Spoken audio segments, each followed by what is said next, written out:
En janvier 2026, deux mouvements apparemment distincts se sont superposés et ont fissuré l'équilibre mondial établi.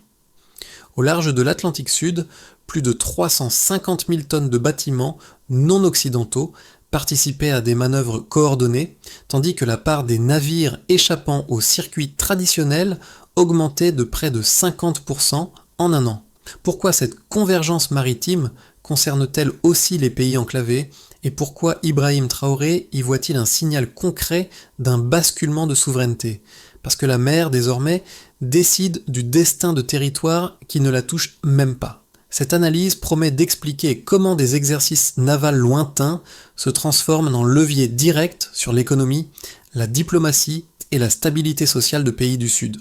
L'enjeu n'est pas de comparer des flottes ou des arsenaux, mais de comprendre comment le contrôle des routes maritimes conditionne l'accès au marché, la capacité à contourner des sanctions et la marge de manœuvre politique des États. Pour les populations, ces choix se traduisent par des réalités simples. Le coût des importations, la sécurité des exportations et la possibilité de créer de la valeur localement. Le bénéfice pour le lecteur est clair. Identifier les opportunités et les risques d'un ordre maritime en recomposition. Si de nouvelles alliances sécurisent les corridors commerciaux, certaines économies longtemps dépendantes peuvent respirer. Mais en contrepartie, les réactions des puissances établies peuvent générer pression financière, isolement diplomatique ou tensions régionales. La question centrale reste ouverte. La vision portée par Ibrahim Traoré constitue-t-elle une stratégie durable face aux structures anciennes ou un moment transitoire dans une rivalité globale plus vaste ? Le signal décisif n'est pas symbolique, il est mesurable. En l'espace d'une seule année, la proportion de navires non occidentaux transitant par les couloirs atlantiques a progressé de 47%, tandis que le tonnage engagé lors des manœuvres conjointes du Sud a dépassé les 350 000 tonnes. Ces deux chiffres, mis côte à côte, indiquent une rupture de densité stratégique plus qu'une simple démonstration ponctuelle. Ce basculement s'inscrit dans un contexte précis. Pendant des décennies, les routes maritimes ont fonctionné comme une frontière invisible contrôlée par le Nord, à travers assurances, sanctions, saisies de cargos et normes financières. La mer n'était pas seulement un espace de circulation, mais un instrument de discipline économique. Or, à partir de 2025, plusieurs puissances du Sud commencent à coordonner leur présence navale en dehors des cadres occidentaux, transformant progressivement l'Atlantique Sud d'une barrière en passerelle. Pour Ibrahim Traoré, cette évolution valide une intuition formulée depuis le Sahel: la souveraineté terrestre reste incomplète tant que les flux maritimes demeurent dépendants d'un ordre extérieur.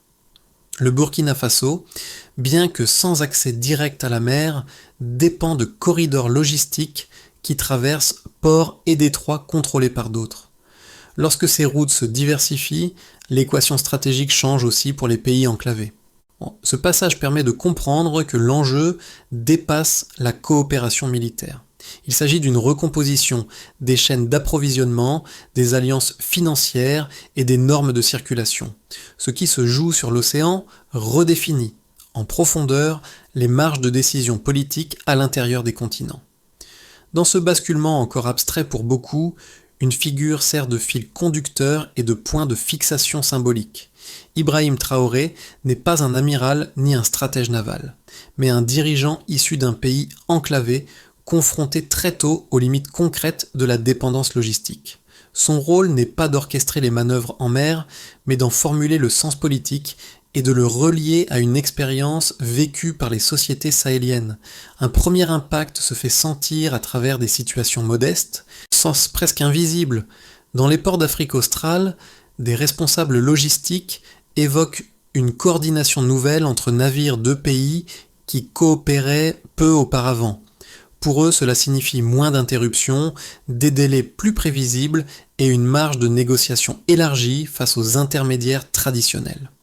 Ces ajustements techniques restent discrets, mais ils modifient déjà la perception du risque. À Ouagadougou, l'écho est différent. Les discours officiels mettent en avant la dignité et l'autonomie, Mais l'effet immédiat se mesure dans le langage populaire. La mer cesse d'être un espace lointain réservé aux grandes puissances. Elle devient un levier indirect de stabilité intérieure. Cette translation mentale est essentielle car elle transforme un concept géopolitique en horizon collectif compréhensible. L'impact précoce n'est donc ni spectaculaire ni définitif. Il réside dans cette prise de conscience partagée. Ce qui se décide loin des côtes peut infléchir dès maintenant les marges d'action d'un État et la confiance d'une population. C'est là l'essentiel. Le déclencheur se situe à la charnière de l'hiver 2025 et du début de 2026, lorsque plusieurs signaux jusque-là dispersés s'alignent presque simultanément.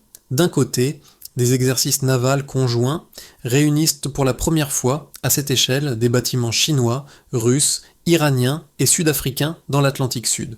De l'autre, sur le continent africain, des tensions politiques et sécuritaires rappellent la fragilité d'États soumis à des pressions économiques extérieures persistantes. Là, ce double mouvement crée une fenêtre de lecture nouvelle. La mer devient le prolongement direct de luttes longtemps cantonnées à la terre. L'apogée intervient lorsque ces manœuvres cessent d'être perçues comme un simple symbole. Les discours officiels parlent de coopération et de paix, mais les observateurs notent surtout la synchronisation opérationnelle, la protection simulée de convois énergétiques et la coordination logistique hors des cadres occidentaux. À ce moment précis, l'idée d'un monopole maritime du Nord commence à se fissurer dans les analyses stratégiques. Pour Ibrahim Traoré, cette phase marque un tournant conceptuel. La souveraineté n'est plus défensive. Elle devient proactive, structurée autour de flux plutôt que de frontières. Presque en parallèle, un événement intérieur au Burkina Faso agit comme un miroir terrestre de cette dynamique maritime. Une tentative de déstabilisation préparée dans l'ombre échoue non par une démonstration de force militaire classique, mais par une mobilisation populaire rapide. Les rues se remplissent avant même que l'appareil sécuritaire ne se déploie pleinement. Cette séquence, brève mais dense, produit un contraste saisissant. Là où certains anticipaient le chaos, c'est la cohésion sociale qui s'impose comme facteur décisif. Les répliques données de cet apogée se propagent rapidement. Dans les chancelleries occidentales, les exercices navals et la stabilité inattendue du pouvoir burkinabé sont analysés comme deux facettes d'un même phénomène, l'érosion de leviers traditionnels d'influence. Dans les capitales du Sud, au contraire. Ces événements sont lus comme la preuve qu'une coordination politique et logistique peut réduire la vulnérabilité aux sanctions et aux pressions extérieures. La perception du risque se déplace. À court terme, ces répliques prennent la forme de signaux discrets mais concrets. Des délégations se rendent à Johannesburg, Téhéran ou Pékin pour explorer des accords techniques. Des discussions s'ouvrent sur la sécurisation de corridors commerciaux et la mutualisation de certaines infrastructures portuaires. Rien n'est encore institutionnalisé, mais la dynamique est enclenchée. Cette séquence, avant puis après, est essentielle. Avant, la mer était un espace dominé, presque intangible pour les pays enclavés. Après, elle apparaît comme un champ d'action indirect, mais décisif, capable d'amplifier ou de neutraliser des choix politiques intérieurs. C'est dans cette transformation du cadre mental que se joue l'essentiel des répliques, bien au-delà des manœuvres elles-mêmes. Avant 2025, la circulation maritime atlantique restait majoritairement structurée par des flottes, des assurances et des normes issues du Nord, avec une présence non occidentale, fragmentée et marginale. Un an plus tard, la situation a changé de nature. La part des navires non occidentaux transitant par ces mêmes couloirs a progressé de 47%, signalant non une fluctuation conjoncturelle, mais un déplacement durable des équilibres. Cette variation constitue le point de départ factuel du raisonnement. Un second indicateur confirme ce basculement. Le tonnage cumulé engagé lors des manœuvres conjointes du Sud en 2026 dépasse 350 000 tonnes, soit presque le double de certaines opérations comparables organisées quelques années plus tôt dans la même zone. Pris isolément, ce chiffre pourrait sembler abstrait.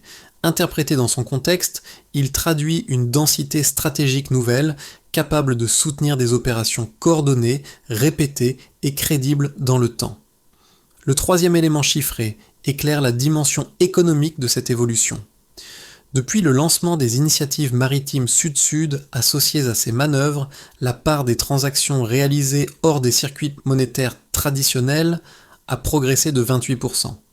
Cette hausse n'implique pas une rupture totale avec l'ordre existant, mais elle révèle l'émergence d'une économie parallèle plus fluide, moins exposée aux sanctions et aux blocages financiers classiques. Pour les pays enclavés, cette donnée change la lecture des risques. Ces chiffres ne sont pas alignés au hasard. Ensemble, ils dessinent une trajectoire où la mer cesse d'être un simple espace militaire pour devenir une infrastructure politique et économique. Pour Ibrahim Traoré, l'intérêt de ces indicateurs réside précisément dans leur articulation. La progression des flux maritimes non occidentaux ouvre des routes. Le tonnage engagé protège ces routes. La diversification des transactions leur donne une utilité concrète pour les économies nationales. Chaque donnée nécessite cependant une mise en perspective.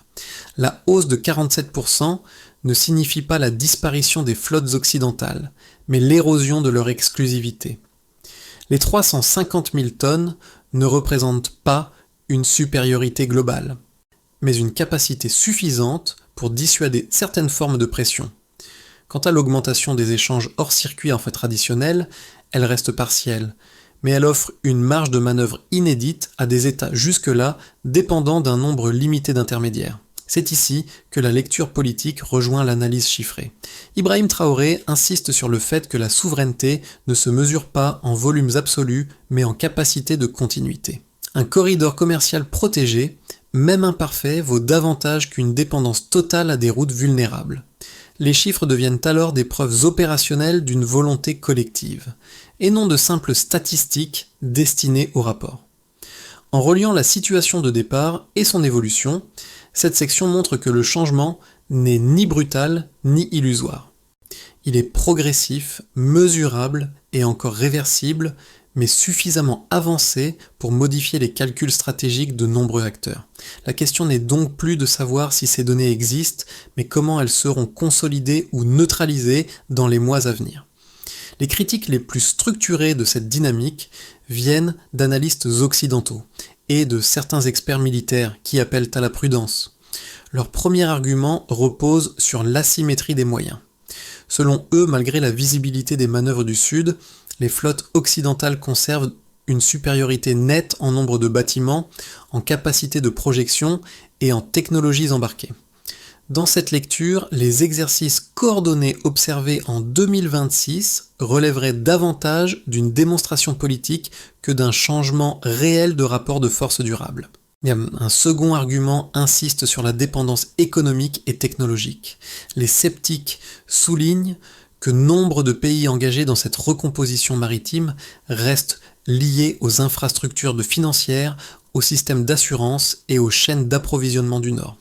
Sans accès continu à certaines technologies, à des pièces détachées critiques ou à des marchés solvables, l'autonomie maritime serait fragile et potentiellement réversible au premier choc majeur, qu'il soit financier ou diplomatique. Ces objections ne sont ni marginales ni infondées. Elles s'appuient sur des données historiques et sur des capacités encore bien réelles. Toutefois, elles passent à côté de la nature précise du changement en cours. Ce que défendent les acteurs du Sud et ce que souligne régulièrement Ibrahim Traoré, n'est pas une parité militaire globale, mais une redéfinition des seuils de vulnérabilité. Il ne s'agit pas de rivaliser partout, mais de réduire les points de blocage critiques.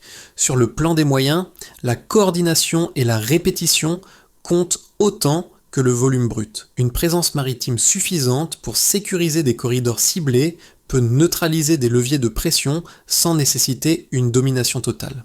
Sur le plan économique, la diversification progressive des partenaires, des monnaies de transaction et des routes logistiques n'abolit pas la dépendance, mais elle la dilue. Cette dilution modifie les calculs de coûts pour ceux qui envisageraient des sanctions ou des restrictions. Pour répondre à l'argument le plus solide des sceptiques, il faut regarder le déplacement de l'objectif. C'est là où les critiques évaluent une supériorité absolue, la stratégie émergente vise une résilience relative. Elle accepte l'imperfection mais cherche la continuité. Dans cette perspective, la question centrale n'est pas de savoir si l'ancien ordre reste puissant, mais s'il peut encore imposer seul ses règles sans négociation.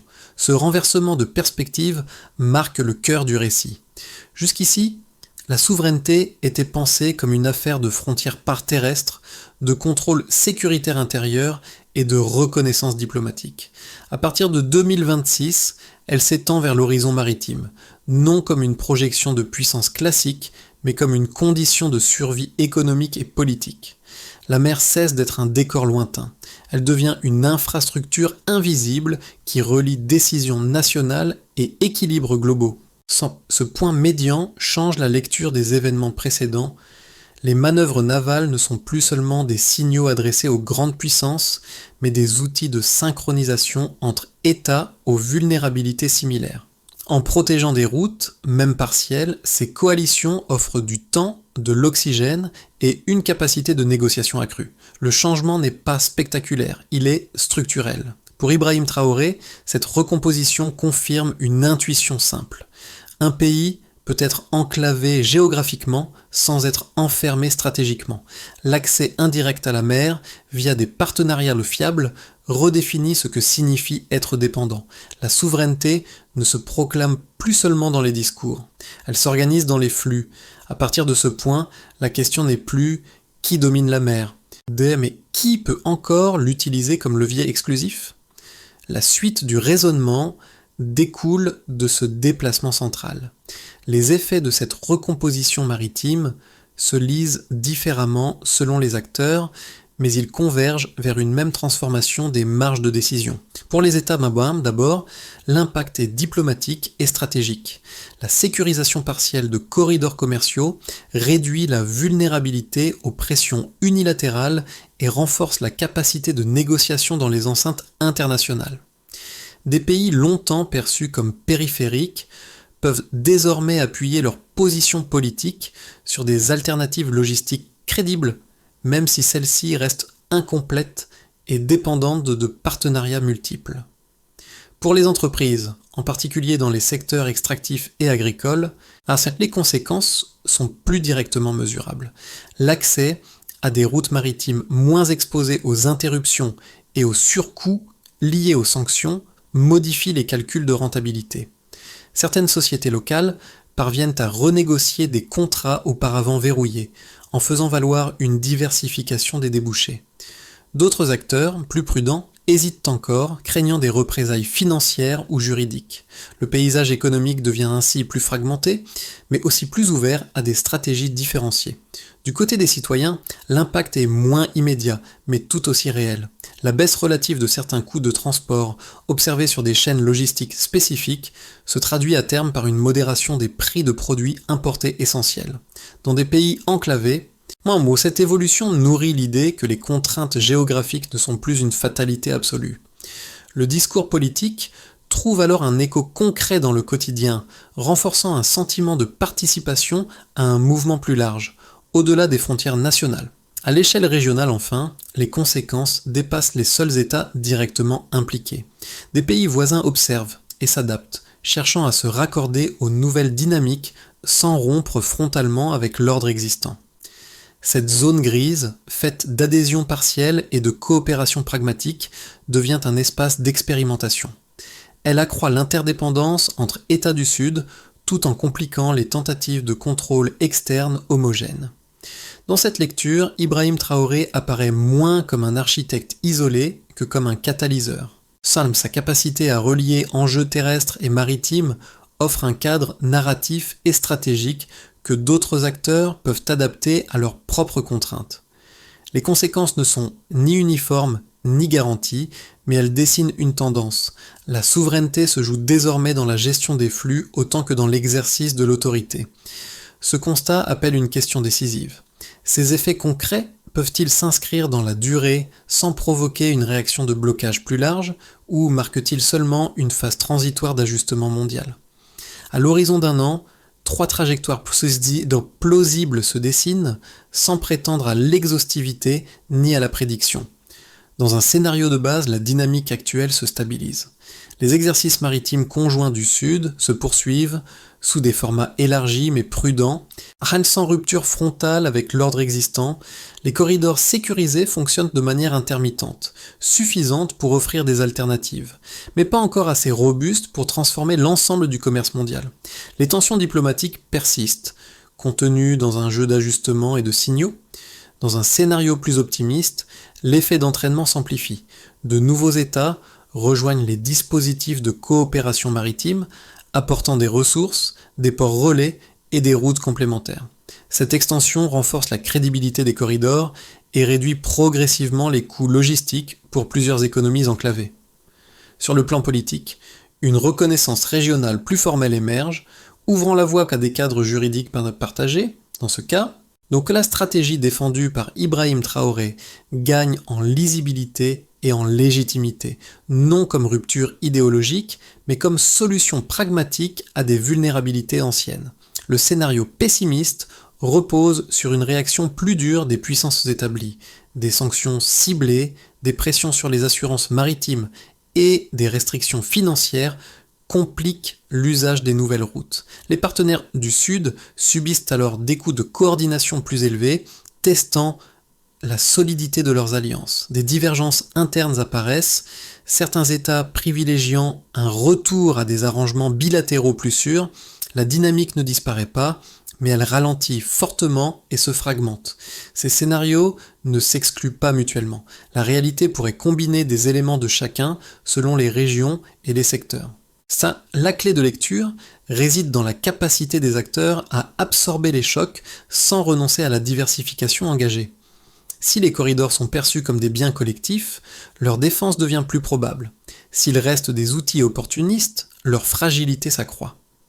L'enjeu central n'est donc pas de choisir un scénario, mais d'adopter une posture intellectuelle adaptée. Accepter l'incertitude tout en évaluant, à chaque étape, les gains marginaux de souveraineté obtenus.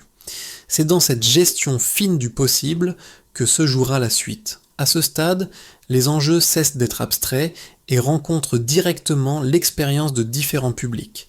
Pour un premier groupe, composé d'entrepreneurs locaux et de travailleurs des chaînes logistiques, la recomposition maritime signifie surtout une variation des coûts et des délais. La possibilité d'itinéraires alternatifs, même partiels, modifie la perception du risque et encourage certains investissements longtemps différés. La prudence demeure, mais l'horizon cesse d'être complètement fermé. Un second groupe, celui des jeunes et des étudiants, reçoit le message sur un registre différent. Les débats autour de la souveraineté maritime alimentent un imaginaire de mobilité, d'ouverture et de participation à un monde moins hiérarchisé. Sans promettre des transformations immédiates, ce récit offre une projection, celle d'un avenir où les contraintes géographiques ne définissent plus entièrement les trajectoires individuelles. Cette dimension symbolique compte car elle nourrit l'adhésion et la patience face aux coûts de transition. Un troisième public, plus large, observe les effets à travers le prisme du quotidien. Lorsque certains produits deviennent plus accessibles ou que la stabilité des approvisionnements s'améliore légèrement, le discours politique gagne en crédibilité. A l'inverse, lorsque les tensions internationales se traduisent par des hausses de prix ou des pénuries ponctuelles, le soutien peut vaciller. La relation entre récit stratégique et vécu social reste donc fragile et réversible. Dans ce contexte, la figure d'Ibrahim Traoré fonctionne comme un repère plus que comme une promesse. Il incarne une tentative de relier des choix macro-stratégiques à des attentes concrètes sans garantir de résultats rapides. Cette posture impose une responsabilité particulière. Expliquer, ajuster et reconnaître les limites. Pour le public, l'enjeu est alors double. Comprendre que la souveraineté est un processus graduel, c'est identifier les espaces où une implication civique, même modeste, peut soutenir des trajectoires plus autonomes. C'est à cette condition que le projet peut dépasser le cercle des décideurs et devenir un horizon partagé. À ce stade, la question n'est plus de constater le basculement, mais de savoir comment le structurer sans l'épuiser. Une feuille de route pragmatique se dessine autour de quelques leviers concrets, pensés pour consolider les gains sans provoquer de rupture incontrôlée. Le premier levier consiste à stabiliser les corridors maritimes existants. Il ne s'agit pas d'étendre partout la présence navale, mais de prioriser des routes critiques, avec des mécanismes communs de veille, de secours et de coordination logistique. La continuité compte davantage que l'affichage. Le deuxième levier concerne les capacités humaines et techniques. La mise en réseau d'écoles maritimes régionales associant formation militaire, civile et commerciale permettrait de réduire la dépendance aux expertises extérieures. Former des officiers, des ingénieurs et des logisticiens issus des pays concernés crée une base durable, moins exposée aux pressions politiques. Cette étape est lente, mais elle transforme un projet politique en infrastructure de compétences. Un troisième axe porte sur les règles économiques. Institutionnaliser des principes de partage de valeur, notamment pour les ressources transportées par ces routes, vise à éviter que la souveraineté maritime ne profite qu'à quelques acteurs. Des indicateurs simples, mesurant la part locale des revenus et la stabilité des approvisionnements, servent ici de boussole. La mesure remplace le slogan, le quatrième levier touche à l'information. Un réseau sud-sud de données maritimes et logistiques, indépendant des filtres dominants, réduit les asymétries de connaissances et améliore l'anticipation des risques. Il ne s'agit pas de fermer l'espace médiatique, mais d'équilibrer les sources. Pour Ibrahim Traoré, cette feuille de route résume une conviction. La souveraineté n'est ni un geste unique, ni un discours figé, mais une architecture progressive. Chaque étape précise qui agit quand et comment le résultat sera évalué. Sans cette discipline, l'élan se dissiperait. Avec elle, le changement peut s'inscrire dans la durée. Le fil émotionnel revient alors vers les images discrètes qui ouvraient le récit, celles de ports lointains et de regards tournés vers l'horizon. Ce qui paraissait abstrait au départ prend une texture humaine. Dans certaines villes sahéliennes, la mer n'est toujours pas visible, mais elle est devenue pensable. Elle existe désormais comme une possibilité, non comme une frontière symbolique réservée à d'autres. Ce déplacement intérieur est peut-être l'effet le plus profond du moment actuel. Le motif central se précise. La dignité n'est pas seulement revendiquée, elle s'organise. À travers des routes, des accords, des formations et des choix logistiques, une idée longtemps cantonnée au discours commence à prendre forme matérielle. Ibrahim Traoré incarne cette translation entre l'intention et le système, non par des gestes spectaculaires, mais par une insistance sur la cohérence. Le message n'est pas héroïque, il est méthodique. Une phrase s'impose alors comme point d'ancrage. La souveraineté se construit dans la continuité, pas dans l'éclat. Elle rappelle que chaque avancée reste fragile, exposée au retournement et au compromis. Mais elle souligne aussi qu'un mouvement capable de relier l'imaginaire collectif à des mécanismes concrets acquiert une force de résilience particulière. En refermant ce chapitre, l'émotion n'est ni triomphale ni naïve. Elle tient dans cette reconnaissance partagée qu'un seuil a été franchi. Le monde n'est pas encore transformé, mais les règles implicites ont cessé d'être immuables. C'est dans cet entre-deux, chargé d'espoir et de prudence, que se joue la portée réelle de l'élan porté par Ibrahim Traoré. Ce parcours ne se conclut pas par une injonction, mais par une invitation à réfléchir collectivement. Ce qui s'est esquissé autour des routes maritimes et des alliances du Sud dépasse un cas national ou une figure politique. Il s'agit d'un déplacement plus large de la manière dont des sociétés envisagent leur place dans le monde, leur capacité à choisir et à négocier. La souveraineté ici n'est pas un mot d'ordre fermé, mais un champ de questions ouvertes. Pour le lecteur, l'enjeu est d'identifier ce que cette dynamique révèle de son propre rapport aux interdépendances. Quels flux soutiennent nos économies quotidiennes ? Qui en fixe les règles et à quelles conditions peuvent-elles évoluer ? Ces interrogations ne relèvent pas seulement de la géopolitique, mais de choix sociaux, économiques et culturels partagés. Ibrahim Traoré apparaît dans ce cadre moins comme une réponse définitive que comme un révélateur. Son parcours et les débats qu'il suscite obligent à penser la souveraineté non comme un retour en arrière, mais comme une responsabilité à construire dans un monde connecté. La coopération devient alors une forme d'engagement, et non une concession. La discussion reste ouverte. À chacun désormais de se demander quelle part du monde il souhaite voir protégée, partagée ou transformée, et comment contribuer, même modestement, à cette réflexion collective sur l'avenir des équilibres communs.